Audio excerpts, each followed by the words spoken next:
श्री स्वामी समर्थ. स्वामी भक्तांनो, जर तुम्हाला पैशाची खूप गरज असेल किंवा तुमच्या घरात काही समस्या चालू असतील, पैशाची कमतरता असेल, तुम्ही आर्थिक संकटाशी झुंजत असाल, तर आज श्री स्वामी समर्थांचा हा मंत्र जरूर ऐका. हा मंत्र ऐकल्यानंतर तुमच्या आयुष्यातील सर्व समस्या एकाच वेळी दूर होतील आणि तुमच्या जीवनात एक नवीन ऊर्जा आणि पैसा वाढू लागेल आणि सर्व समस्या तुमच्या जीवनातून नाहीशा होऊन जातील. या सर्वासाठी तुम्हाला फक्त एक छोटंसं काम करायचं आहे. हा स्वामी समर्थांचा मंत्र आहे जो मी व्हिडिओमध्ये सांगणार आहे. या मंत्राचा भक्तिपूर्वक जप करत राहा. किंवा जर तुम्हाला या मंत्राचा जप करायला वेळ मिळत नसेल तर फक्त ऐकत राहा. मंत्र ऐकताना स्वामी समर्थांना प्रार्थना करत राहा की स्वामी, माझ्या आयुष्यातील सर्व संकटे दूर करा आणि धनसंपत्ती वाढवा. मला खूप त्रास होतोय असे सांगून शेवटपर्यंत मंत्राचे श्रवण करा. लवकरच तुम्हाला फायदा होईल. परंतु हा मंत्र अर्धवट सोडून जाऊ नका अशी मी तुम्हाला विनंती करते. आणि हा व्हिडिओ आपल्याला आवडला तर लाईक करा आणि कमेंटमध्ये श्री स्वामी समर्थ लिहा, जेणेकरून स्वामींचा आशीर्वाद तुमच्यावर राहील. स्वामी भक्त हो. स्वामींचे तुम्ही अनेक व्हिडिओ पाहत असाल, परंतु मी तुम्हाला स्वामींनी ज्यापूर्वी लीला केल्या आहेत ते सांगण्याचा प्रयत्न करत आहे. आपली ही सेवा स्वामींपर्यंत पोहोचावी अशी मी स्वामींना प्रार्थना करते. आणि आपल्याला हा व्हिडिओ आवडला तर आपण हा शेअर करा आणि चॅनलला सबस्क्राईब करा. धन्यवाद. स्वामी भक्त हो. श्री स्वामी समर्थांनी अक्कलकोट गावी आल्यावर जर प्रथम सेवा कोणाकडून घेतली असेल तर ती चोडप्पा यांच्याकडूनच. 3 दिवसाच्या निरशनानंतर प्रथमन्न भक्षण केले असेल तर ते चोडप्पा यांच्याकडेच. एवढी मोठी गुरुकृपा महाराजांची चोडप्पावर होती. एकदा चोडप्पाच्या घरी हरभरे भरडून त्याची डाळ करून रांजणात भरून ठेवली होती. लवकरच येणाऱ्या सणासाठी पुरणपोळी करायची होती. ते रांजण स्वयंपाकखोलीत ठेवले होते. घरामध्ये कोणी नसताना स्वयंपाकघरातील डाळ सुपामध्ये चोडप्पाच्या गाईच्या गोठ्यात असलेल्या गाईस महाराजांनी नेहमी खाऊ घालावयास सुरुवात केली. त्यामुळे रांजणातील सर्व डाळ संपली व शेवटी ज्यावेळी सुपामध्ये डाळ घेऊन गाईस महाराजांच्या हातातील ते सूप हिसकावून घेतले व महाराजांकडे पाहत म्हणाली, हे काय करता महाराज? महाराज म्हणाले, माझी कपिला गाय उपाशी आहे म्हणून खाऊ घालत आहे. नंतर चोडप्पाच्या पत्नीने महाराजांना जेवणासाठी ताट भरून दिले. ते भरलेले ताटही महाराजांनी त्या गायीस खाऊ घातले आणि म्हणाले की आता माझे पोट भरले आहे. चोडप्पा फार दरिद्री कर्जबाजारी होता. एके दिवशी चोडप्पाच्या पत्नीने पैशाची व्यवस्था करा असे सांगितले व ती स्वयंपाकाची व्यवस्था करण्यासाठी अंगणातील तोडलेले लाकडे घेण्यासाठी गेली. लाकडे गोळा करीत असताना त्याखाली असलेल्या मोठ्या विंचूने तिच्या उजव्या हाताला डंक मारला. त्यामुळे चोडप्पाच्या पत्नीला वेदना होऊ लागल्या. ती सारखी हात झटकत होती व रडत होती. तिचे रडणे ऐकून चोडप्पा तिच्याजवळ आला. चौकशी करता त्याच्या पत्नीस विंचू चावल्याचे कळाले. सारखा महाराजांचा ती धावा करू लागली. महाराज, मला वाचवा, मला वाचवा असे म्हणू लागले. त्यावेळी महाराज तेथे पलंगावर निजले होते. त्यांनी ताबडतोब चोडप्पाच्या हातात आपल्या वाहना काढून दिल्या व वाहनांमध्ये विंचू चावलेला हात घालावयास सांगितले. तिने तसे केल्याबरोबर हाताचा ठणका ताबडतोब निघून गेला. तिला तेव्हा बरे वाटू लागले. त्यामुळे चोडप्पाच्या पत्नीस महाराज खरंच दिव्य पुरुष वाटू लागले. त्यांनी ती शरण जाऊन त्यांची सेवा सुरू केली. चोडप्पा श्रींचा भक्त होता, पण महाराज त्यांच्या अधीन नव्हते. द्रव्य लोभामुळे चोडप्पास श्रीच्या सेवेचा कधी कधी विसर पडे व द्रव्य लोभामुळे व श्रीची गैरसोय होत असे. त्यावेळीस महाराज चोडप्पास माझे खाऊन माझ्यावर फिरला असे म्हणत. चोडप्पांनी महाराजांची खूप सेवा केली. स्वामींनी त्याची गरिबी दूर करून त्याला श्रीमंत केले. परंतु चोडप्पा लोभी होता. त्याला जसजसा पैसा मिळत गेला तसतशी त्याची भक्ती कमी होत गेली. शेवटी स्वामींनी त्याला दूर केले. इतकी सेवा करूनही धनलोभामुळे मरतानाही त्याला स्वामींचे दर्शन झाले नाही. चोडप्पाने कधीही आपल्या आर्थिक परिस्थितीच्या कारणांवरून महाराजांच्या सेवेत कधीही कसूर केली नाही.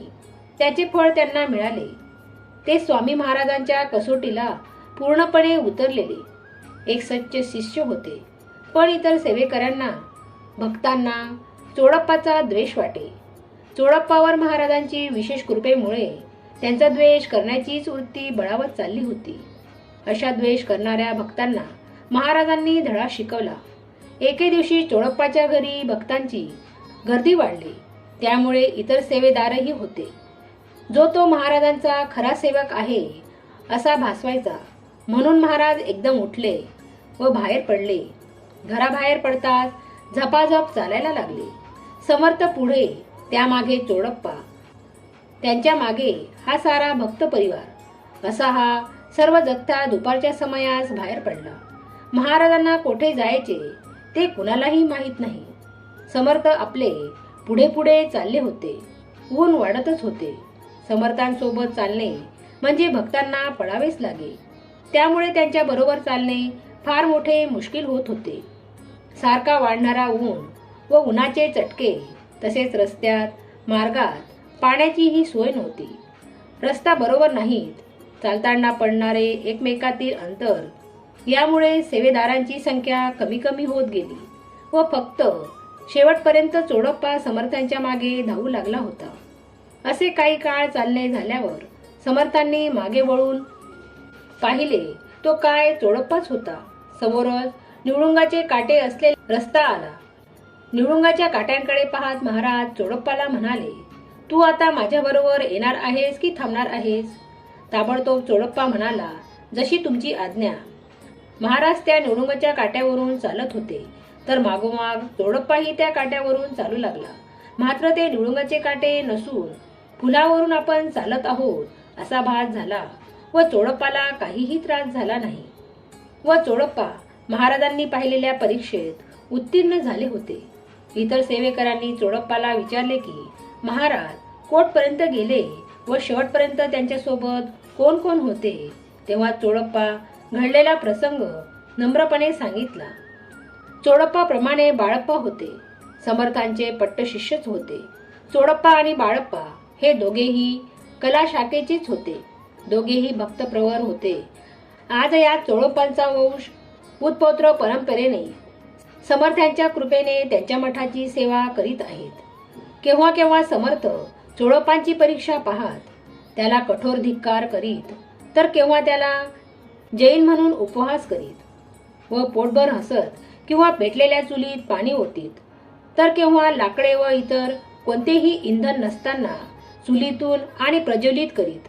तेव्हा धान्यांनी भरलेली पिंपे रिकामी करी. रिकाम्या पिंपातून धान्य ओसंडू लागत.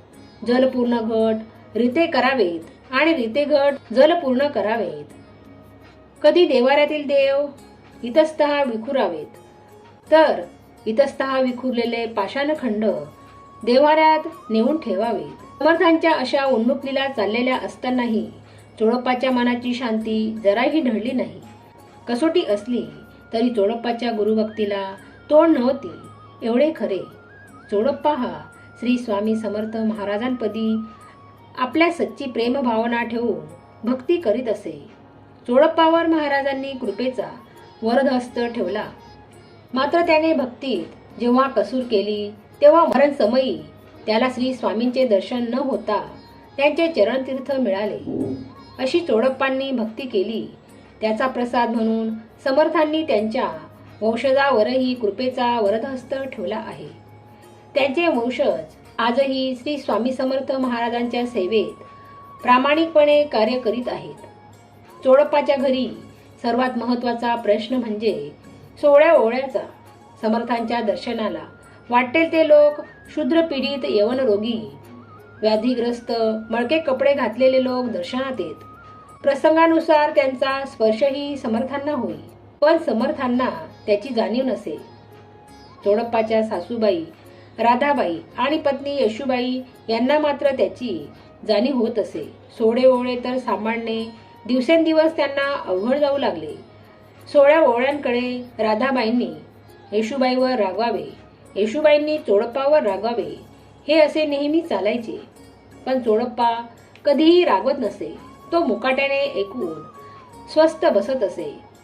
समर्थ चोडप्पाच्या घरी आले खरे, पण त्यावेळी चोडप्पाची समृद्धी तशी विशेष नव्हती. खायची त्यांना तारांगळ व्हायची. त्यात पाकसिद्धीसाठी काहीच नसायचे. त्यावेळी राधाबाईस, येशूबाईस फार वाईट वाटायचे. त्या म्हणायच्या की समर्थांसारखे सत्पुरुष घरी असावेत आणि त्यांना वेळेवर भोजनही घालू शकत नाही. याचा त्यांना फार वाईट वाटायचं. समर्थांना एकदा लहर आली आणि ते म्हणाले, आज स्वयंपाकाची तयारी दिसत नाही. घरात काहीच नसलेल्या स्वस्थ बसलेल्या राधाबाईंना उद्देशून समर्थ बोलले. राधाबाईंना फार वाईट वाटले. ती रडक्या आवाजात समर्थांना म्हणाली, महाराज, आज घरात काहीच अन्नधान्य नाही, यामुळे अजून स्वयंपाक केला नाही.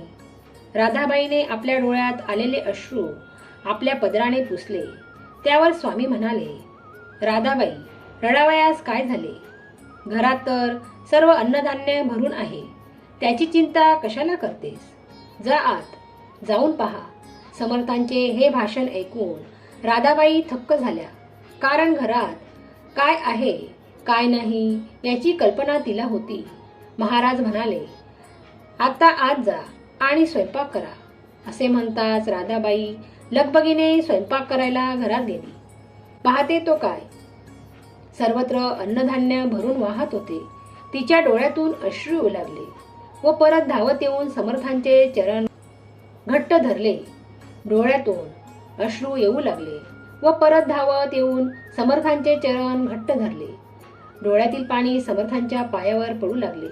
राधाबाई म्हणू लागली, महाराज, आपण धन्य आहात. आपण साक्षात परमेश्वर आहात. आमच्यावर अशीच कृपादृष्टी राहावी अशी विनंती करू लागली. राधाबाई आता मनाने पूर्णपणे विरघळल्या. समर्थांशी आपण चांगले वागलो नाही, पश्चाताप झाला. हा समर्थांनी केलेला चमत्कार येशूबाईस व चोडप्पास सांगताना तिच्या डोळ्यातून अश्रू होऊ लागले. अशा श्री स्वामी समर्थ महाराजांच्या नवनवीन लीला आपल्याला ऐकायच्या असतील कमेंटमध्ये सांगा आणि व्हिडिओला लाईक करा आणि चॅनलला सबस्क्राईब करा. धन्यवाद.